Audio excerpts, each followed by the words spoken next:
तो सभी भाइयों एवं बहनों को नमस्कार। स्वागत है आपका आपके अपने चैनल शुक्ला जी एजुकेशन में।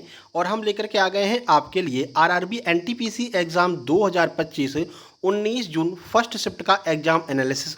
काफ़ी सारे प्रश्न हमारे पास में आ गए हैं जिनके बारे में डिटेल में आपको हम जानकारी देने वाले हैं। और बहुत सारे प्रश्न रिपीट हो रहे हैं। हमने आपसे बार बार कहा था कि प्रश्न रिपीट होंगे मेरे भाई, हर एक शिफ्ट का एग्जाम एनालिसिस देखना। और जिन लोगों ने हर शिफ्ट का एग्जाम एनालिसिस देखा है उनको काफ़ी फायदा यहाँ पर देखने को मिल रहा है। ठीक है, तो चलिए वीडियो को लाइक करके चैनल को सब्सक्राइब कर दीजिए जिससे आगे आने वाली सारी वीडियो टाइम टू टाइम आपके पास में आ सके। और यूपीएसआई की जो हम क्लास शुरू कर रहे हैं फ्री ऑफ कॉस्ट, वो भी आपके पास में सही समय पर पहुंच सके। साथ ही साथ में आपको बताते चलें कि इस वीडियो में आपको कहीं पर भी एक भी ऐड देखने को नहीं मिलेगा, क्योंकि हम अपनी वीडियो मोनेटाइज नहीं करते हैं। बिल्कुल ऐड फ्री वीडियो रहेगी, शुरू से लास्ट तक आप आराम से टेंशन फ्री होकर के देख सकते हैं। चलिए, साथ ही साथ में क्लास शुरू होने से पहले बता दें, जिस तरह से आपका आरआरबी एनटीपीसी ग्रेजुएट लेवल का एग्ज़ाम चल रहा है, उसी लेवल का हमने नोट्स तैयार किया है आरआरबी एनटीपीसी 10+2 के लिए। जैसे इसके बाद में आपका क्लास 12th वाला एग्जाम अलग से होगा एनटीपीसी का, ठीक है, तो उसके नोट्स तैयार कर लिए गए हैं। साथ ही साथ में आरआरबी ग्रुप डी और एसएससी जीडी के भी नोट्स कंप्लीट कर लिए गए हैं। आप लोग ये नोट्स प्राप्त कर सकते हैं। इन नोट्स में आपको सामान्य ज्ञान, GK GS, current affair, math, reasoning, current affair सब कुछ मिलने वाला है एकदम डिटेल में। बिल्कुल टेंशन फ्री आपको रहना है। अगर आप ये नोट्स कंप्लीट कर लेते हैं तो आप आराम से एग्जाम को क्वालिफाई कर जाएंगे। ये नोट्स अभी आपको मात्र 199 रुपए में उपलब्ध है, लेकिन 5 दिनों के लिए हमने ये प्राइस डाउन कर दिया है। 199 की जगह आपको मात्र 149 रुपए में ये कंप्लीट ऑल सब्जेक्ट नोट्स आपको मिलेंगे। सब डायग्राम वगैरह सब कुछ आपको क्लियर कट देखने को मिलने वाला है। ठीक है, इसके लिए कुछ खास करना नहीं। हमारा व्हाट्सएप नंबर है 7052547003। इसी पर मैसेज करके आपको टीम से संपर्क कर लेना है। टीम सारी जानकारी आपको बता देगी और तुरंत की तुरंत आपको नोट्स सेंड कर दिए जाएंगे। बिल्कुल सिंपल सी प्रोसेस है। ठीक है, तो आप लोग मैसेज कर लीजिएगा। चलिए अब क्लास शुरू करते हैं। देखो, व्हाट्सएप नंबर आप लोग नोट कर लेना 7052547003। चलिए अब शुरू करते हैं जी के जीएस करंट अफेयर से आज की क्लास।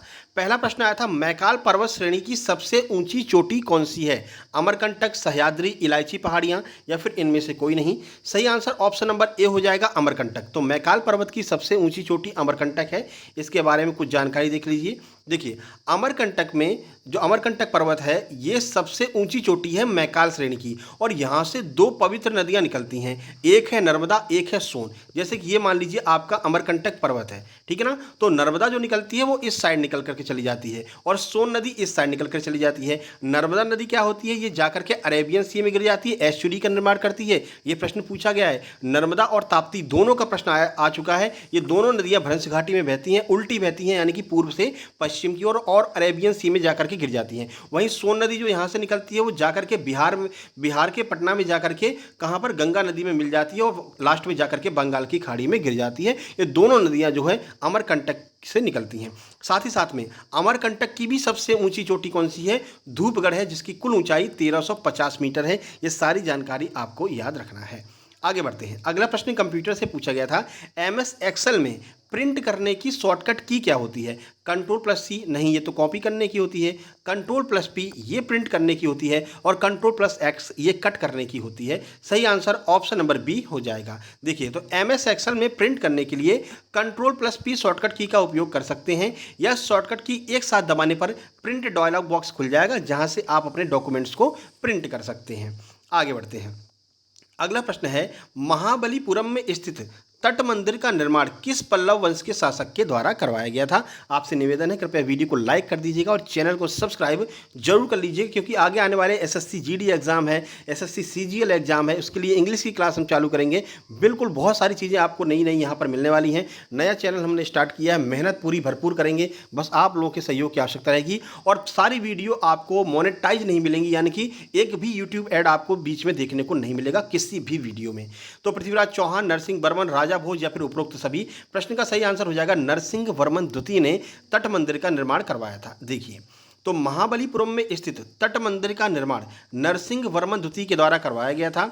महाबलीपुरम, जिसे मामल्लपुरम के नाम से जाना जाता है, 7वीं और 8वीं शताब्दी में कोरोमंडल तट पर चट्टानों से तराशे गए मंदिरों के प्रसिद्ध समूह हैं, यानी कि चट्टानों को काट काट के इन मंदिरों को बनाया गया है। अगला, विश्व सतत विकास शिखर सम्मेलन 2025 कहाँ पर आयोजित किया गया? जयपुर, नई दिल्ली, कोलकाता या फिर इनमें से कोई नहीं। सही आंसर ऑप्शन नंबर बी, नई दिल्ली में विश्व सतत विकास शिखर सम्मेलन 2025 का आयोजन किया गया। ठीक है, और कब से कब तक? तो 5 से 7 मार्च 2025 तक आयोजन किया गया। लेटेस्ट करंट अफेयर का प्रश्न है। यह सम्मेलन ऊर्जा और संसाधन संस्थान के द्वारा प्रतिवर्ष आयोजित किया जाता है। इसका उद्देश्य सतत विकास और जलवायु समाधानों को आगे बढ़ाना है, जिससे कि ज़्यादा प्रदूषण ना हो पाए, उसको कंट्रोल करना है। अगला, 1857 की क्रांति में जो स्वतंत्रता संग्राम में सेनानी थे उनके बारे में पूछा गया था कि इनमें से कौन सा सेनानी 1857 की क्रांति में भाग लिया था? रानी लक्ष्मीबाई, मंगल पांडे, बेगम हजरत महल, उपरोक्त सभी। तो प्रश्न का आंसर हो जाएगा उपरोक्त सभी। कुछ अन्य लोगों के नाम देख लीजिए जो आपसे आगे पूछे जा सकते हैं। तो 1857 का स्वतंत्रता संग्राम मंगल पांडे के द्वारा शुरू किया गया था। कहाँ पर? मेरठ की बैरकपुर छावनी में सिपाहियों ने विद्रोह कर दिया, मंगल पांडे को फांसी दे दी गई, जिसके बाद में इस विद्रोह ने और जो है विभत्स रूप धारण कर लिया, यानी भयंकर रूप धारण कर लिया, और आगे चल करके 1857 की क्रांति हो गई थी। ठीक है, अब देखिए, मंगल पांडे, रानी लक्ष्मीबाई, बहादुर शाह जफर। तो बहादुर शाह जफर यहाँ पर क्या थे? और जो मुगल शासक थे, अंतिम मुगल शासक थे।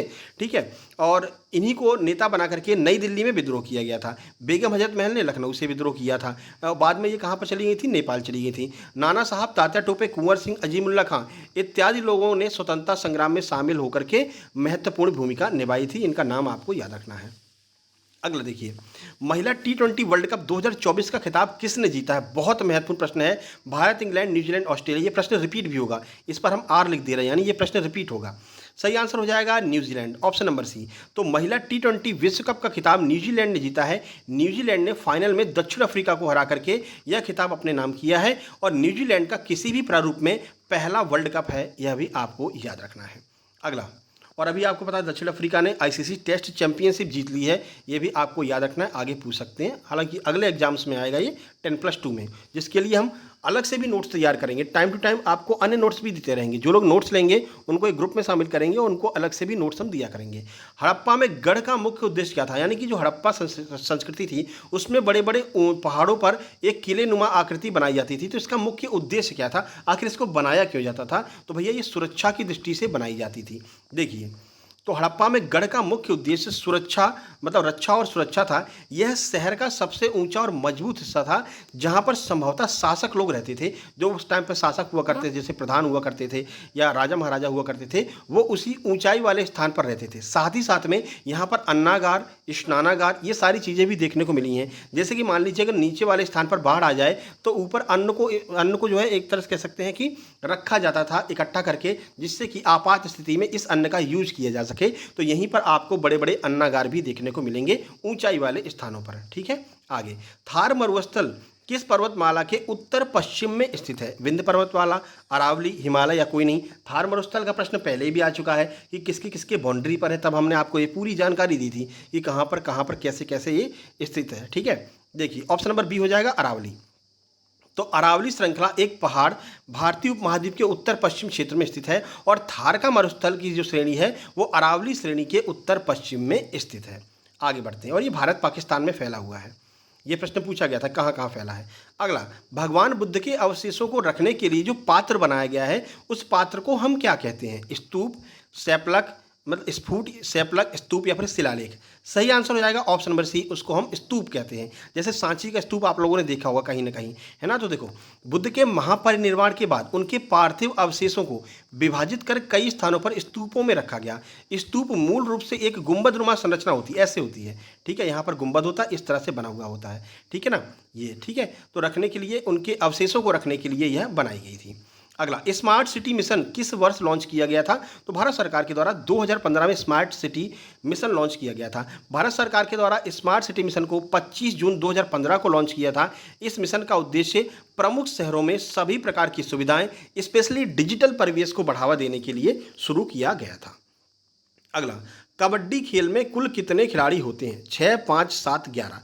सही आंसर हो जाएगा ऑप्शन नंबर सी, कुल 7 खिलाड़ी आपको कबड्डी खेल में देखने को मिलते हैं जो खेलते रहते हैं। 5 खिलाड़ी बेंच पर रहते हैं। तो प्रत्येक टीम में 7 खिलाड़ी मैदान पर होते हैं, और 5 जो अतिरिक्त खिलाड़ी होते हैं, यानी आरक्षित खिलाड़ी जो होते हैं, वो बेंच पर होते हैं, जिन्हें जरूरत पड़ने पर बदला जा सकता है। 11 खिलाड़ी कहाँ पर होते हैं? क्रिकेट में, फुटबॉल में, हॉकी में 11 खिलाड़ी होते हैं।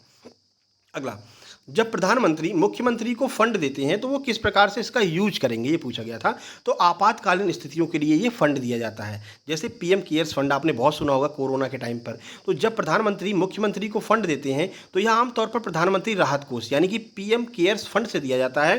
ठीक है, यह फंड विभिन्न आपातकालीन स्थिति जैसे आपदा, महामारी, प्राकृतिक आपदाओं से निपटने के लिए दिया जाता है। और ज़्यादातर बिहार वगैरह में, उड़ीसा वगैरह में ये दिया जाता रहता है, क्योंकि वहाँ पर बाढ़ बहुत आती है ना। अपन तो बीच में बैठे हैं, यूपी एमपी बिहार इधर वाले, ठीक है ना। तो वहाँ पर जो किनारे पर स्थित जो अपने राज्य हैं वहाँ पर ये समस्या होती रहती हैं। बीजापुर पर विजय प्राप्त करने के लिए पुर्तगालियों ने अपनी राजधानी कहाँ पर स्थापित की थी? तो देखो, गोवा में इन्होंने अपनी राजधानी बनाया था। 1510 में अल्फांसो डी अल्बुकर्क ने बीजापुर के शासक से बीजापुर को जीत लिया और जीतने के बाद में अपनी राजधानी कहाँ पर बनाया? गोवा में उन्होंने जो है अपनी राजधानी बनाया था। और एक प्रश्न जो रिपीट हुआ है कि वो टाइगर ट्रंप जो युद्ध अभ्यास था ना, वो टाइगर ट्रंप युद्ध अभ्यास, ये पूछा गया था कि टाइगर ट्रंप युद्ध अभ्यास किसके बीच में होता है? तो भारत और यूएसए के बीच में। हमने आपको ट्रिक भी बताई थी, ट्रंप का नाम आ रहा है तो ट्रंप टाइगर से हो गया भारत, क्योंकि भारत का जो राष्ट्रीय पशु है वो टाइगर है। तो टाइगर से हो गया भारत और ट्रंप से हो गया डोनाल्ड ट्रंप। तो भारत और यूएसए के मध्य में ये युद्ध अभ्यास होता है, यह आपको याद रखना है। ये प्रश्न रिपीट हुआ है, आगे भी प्रश्न रिपीट होते रहेंगे, इसीलिए आपसे कह रहे हैं चैनल को सब्सक्राइब जरूर कर लीजिए, है ना। सब्सक्राइब कर दीजिए, लाइक कर दीजिए और शेयर कर दीजिए भाई, आपसे निवेदन है, हर जगह शेयर कर दीजिए और लगातार हमारे साथ बने रहिए। मिलते हैं सेकंड शिफ्ट और थर्ड शिफ्ट, इन दोनों का एग्जाम एनालिसिस हम एक साथ में डालते हैं। तो शाम को मिलते हैं सेकंड और थर्ड शिफ्ट के एग्जाम एनालिसिस में। तब तक के लिए नमस्कार, धन्यवाद।